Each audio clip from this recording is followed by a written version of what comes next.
Si llegaste a ver El Chavo del Ocho, sabrás que doña Florinda y don Ramón tenían una relación un tanto explosiva, esto especialmente por doña Florinda, y es que si nos ponemos a ver distintos capítulos, no hay que ser tan observadores para darnos cuenta que doña Florinda siempre cacheteaba a don Ramón ante cualquier mínimo roce con Kiko, pero, ¿sabías que detrás de esta relación de violencia física, se esconde una oscura y enfermiza obsesión?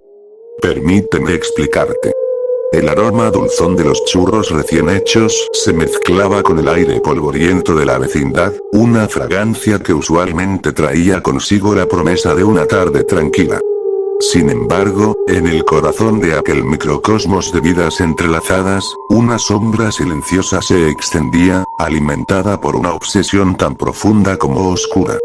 Don Ramón, el eterno inquilino endeudado, suspiraba mirando con ojos enamorados a doña Florinda, su vecina de andares firmes y carácter volcánico. Para el resto de los habitantes, la relación entre ambos era una tragicomedia diaria. Los intentos fallidos de don Ramón, por evitar sus responsabilidades económicas y las consecuentes bofetadas que resonaban en el patio. Pero detrás de esa fachada de exasperación y golpes, en la mente atormentada de don Ramón, florecía un sentimiento mucho más complejo y retorcido. No era amor en el sentido convencional. Era una posesión enfermiza, una necesidad egoísta de tener a doña Florinda solo para él, intocable por cualquier otro hombre. Cada vez que un galán se atrevía a cortejarla, una furia silenciosa hervía dentro de don Ramón.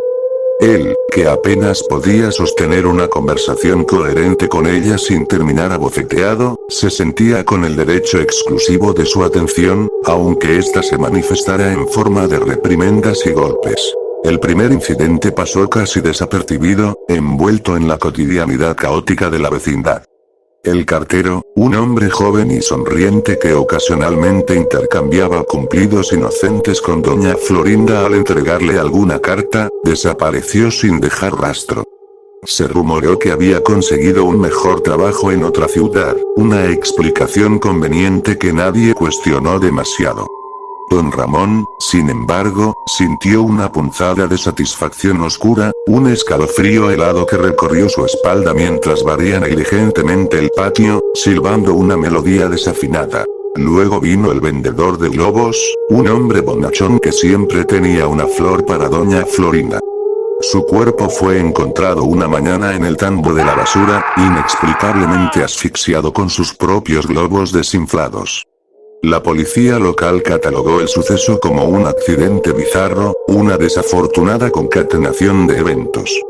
Pero don Ramón sabía la verdad. Él había estado allí, observando desde la oscuridad de su ventana, la rabia consumiéndolo mientras el vendedor ofrecía una margarita a su amada.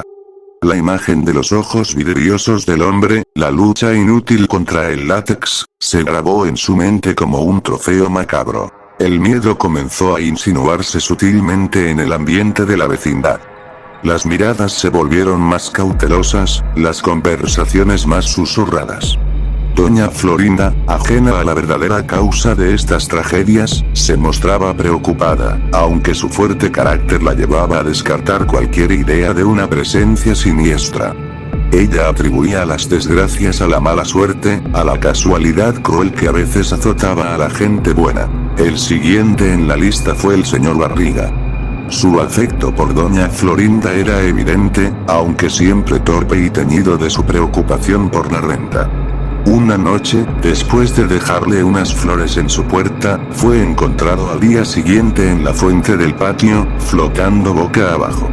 Su abultado cuerpo presentaba extraños hematomas, como si hubiera sido golpeado repetidamente con un objeto contundente.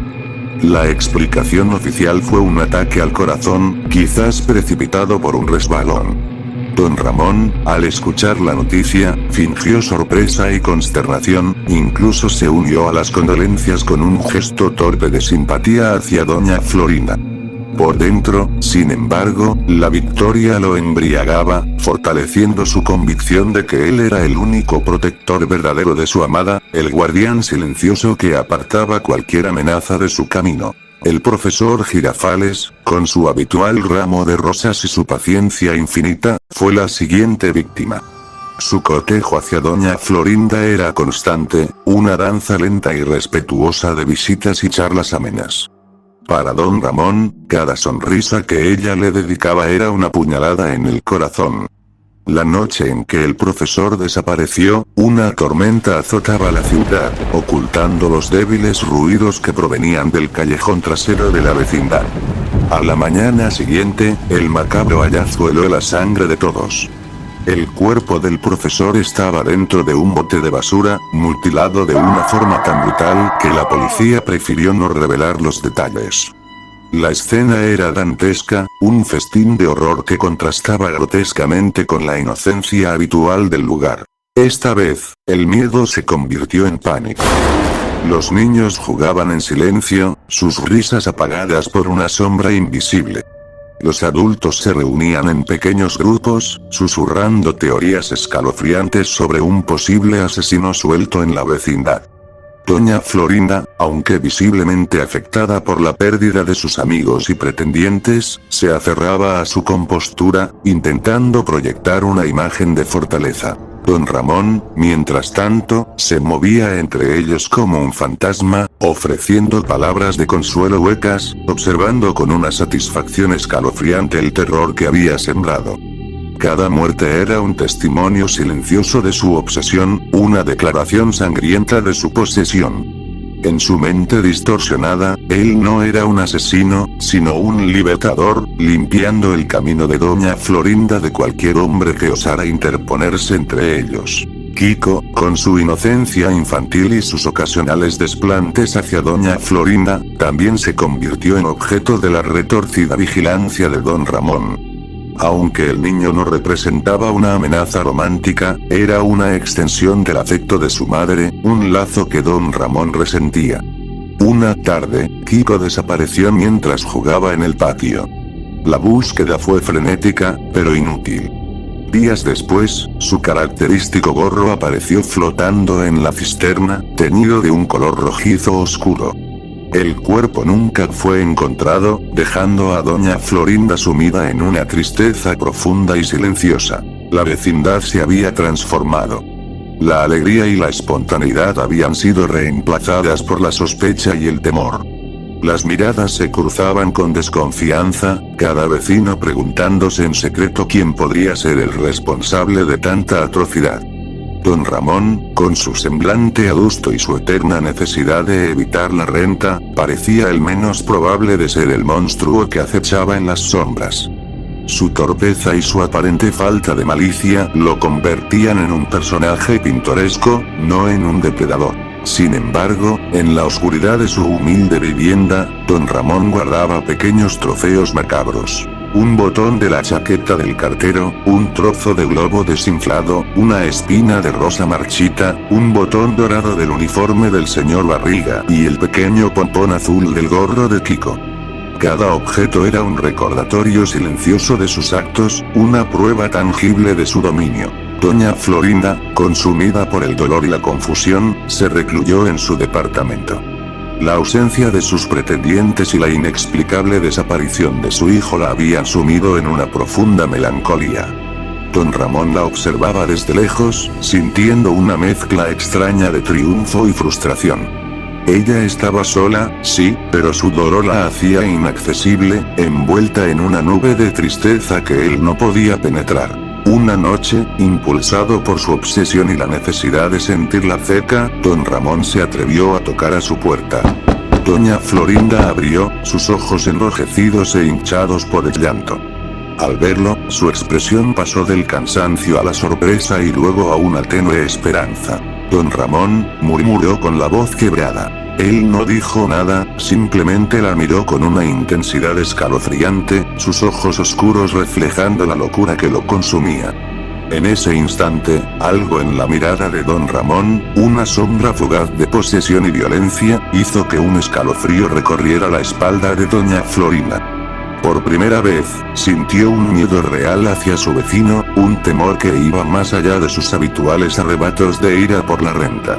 ¿Se encuentra bien, doña Florinda? Preguntó él, su voz extrañamente suave, casi un susurro. Ella retrocedió instintivamente. Sí, gracias, don Ramón. Él sonrió, una mueca delgada que no llegaba a sus ojos. Si necesita algo, cualquier cosa, no dude en pedírmelo. Cerró la puerta lentamente, dejando a doña Florinda temblando en el umbral. Por primera vez, la idea de que el mal que había azotado la vecindad podría estar mucho más cerca de lo que imaginaba germinó en su mente. La amabilidad forzada de don Ramón, su presencia constante y silenciosa, adquirieron una nueva y siniestra connotación. Los días siguientes fueron tensos. Doña Florinda evitaba a don Ramón, sintiendo su mirada pesada sobre ella cada vez que salía de su departamento. Los otros vecinos, aunque seguían sin sospechar directamente de él, se movían con cautela, susurrando sobre la maldición que parecía haber caído sobre la vecindad. Una tarde, mientras don Ramón barría el patio, encontró una fotografía caída cerca de la puerta de doña Florinda. Era una imagen antigua de ella con un joven apuesto al que don Ramón nunca había visto. Una punzada de celos lo invadió, una furia fría y calculada. Este hombre, quienquiera que fuera, había compartido una intimidad con doña Florinda que él nunca podría alcanzar. Esa noche, don Ramón salió de su departamento con una determinación sombría. La luna llena iluminaba el patio desolado, bañando todo en una luz espectral. Se dirigió sigilosamente hacia el departamento de doña Florinda, llevando consigo una herramienta oxidada que había encontrado en el basurero. Doña Florinda dormía profundamente, ajena al peligro que se cernía sobre ella. Don Ramón forzó la cerradura con torpeza, el metal chirriando en el silencio de la noche. Entró en el pequeño departamento, sus ojos fijos en la figura dormida en la cama. Mientras se acercaba, una voz débil lo detuvo. Don Ramón. Doña Florinda se había despertado, sus ojos llenos de confusión y miedo al ver la figura sombría de su vecino en su habitación. Él no respondió, levantando la herramienta con una mano temblorosa. En su mente perturbada, este era el acto final de su obsesión, la culminación de su retorcida necesidad de poseerla por completo, incluso en la muerte. Pero justo cuando estaba a punto de descargar el golpe, una imagen cruzó por su mente. La risa de Kiko, la amabilidad torpe del señor Barriga, la paciencia infinita del profesor Girafales, incluso los cumplidos inocentes del cartero y las flores del vendedor de globos. Por primera vez, don Ramón vio sus actos no como una protección, sino como una carnicería sin sentido, impulsada por una locura egoísta. Su mano tembló aún más, y la herramienta cayó al suelo con un golpe sordo. Doña Florinda gritó, incorporándose en la cama, sus ojos llenos de terror. Don Ramón retrocedió, su rostro surcado por lágrimas silenciosas. La máscara de su obsesión finalmente se había roto, revelando el horror de sus acciones. Perdón, doña Florinda, perdón, murmuró con la voz rota antes de salir corriendo del departamento, desapareciendo en la oscuridad de la noche. A la mañana siguiente, don Ramón no apareció en la vecindad. Su pequeño departamento estaba vacío, su humilde catre deshecho.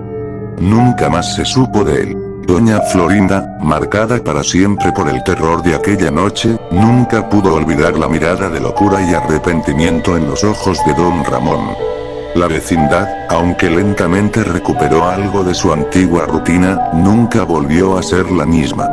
El recuerdo de los hombres que desaparecieron y el miedo silencioso que se había instalado en el corazón de todos permanecieron como una cicatriz invisible, un recordatorio constante de la obsesión silenciosa que una vez acechó entre sus muros. Y aunque don Ramón se había ido, la sombra de sus crímenes seguía extendiéndose, tiñendo para siempre la inocencia de la vecindad del Chavo del Ocho. Te recuerdo que si te gusta mi contenido, puedes suscribirte, activar la campanita de notificaciones y hacerte miembro del canal, de esa manera me motivarías a seguir creando contenido y podrás acceder a distintos beneficios de miembros, como insignias de miembro o emojis personalizados del canal. Muchas gracias.